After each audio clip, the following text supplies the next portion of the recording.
Finding missing values in a ratio table. Well, here we have a ratio table, and ratio tables show a pattern.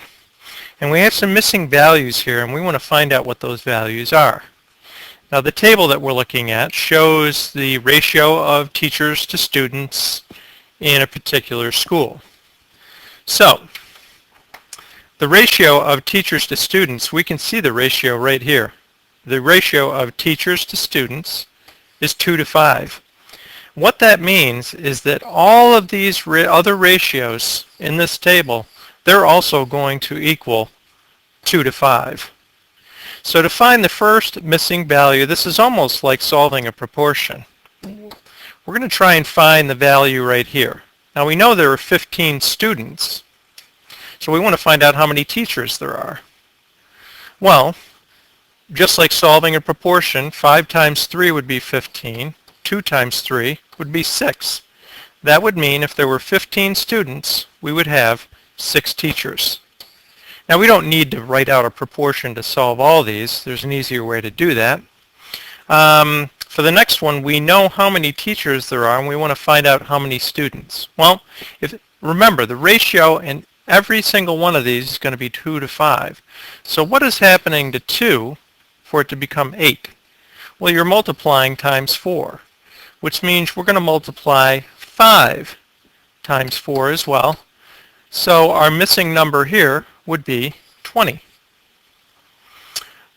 Okay, let's look at the next one. Now we're given the amount of teachers, so 2 times what is 12? 2 times 6 is 12. So I'm going to multiply 5 times 6.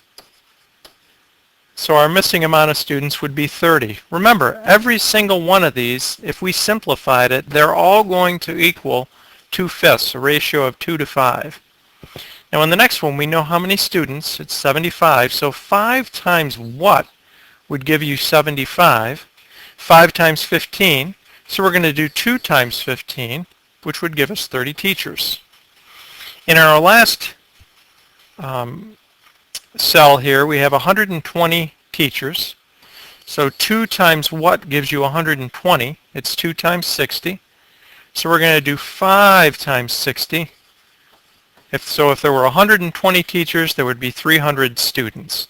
So again, every single one of these ratios, if you were to simplify it, would have a ratio of 2 to 5. They're all equivalent. These are all equivalent ratios. All right, let's do one more. Now that one was pretty easy because we were given the ratio right here, 2 to 5. In this next example, same thing. We have a ratio of teachers to students in a different school.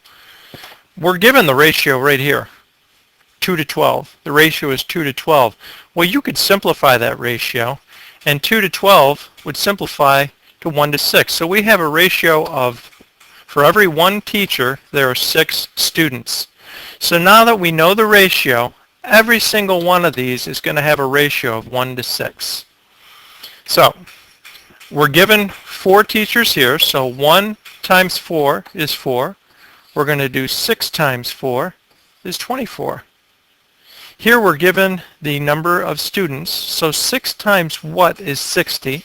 6 times 10 is 60. So I'm going to do 1 times 10 is 10. Here we're given the number of teachers, so 1 times what is 30? It'd be 1 times 30. So I'm going to do 6 times 30. It'd be 180.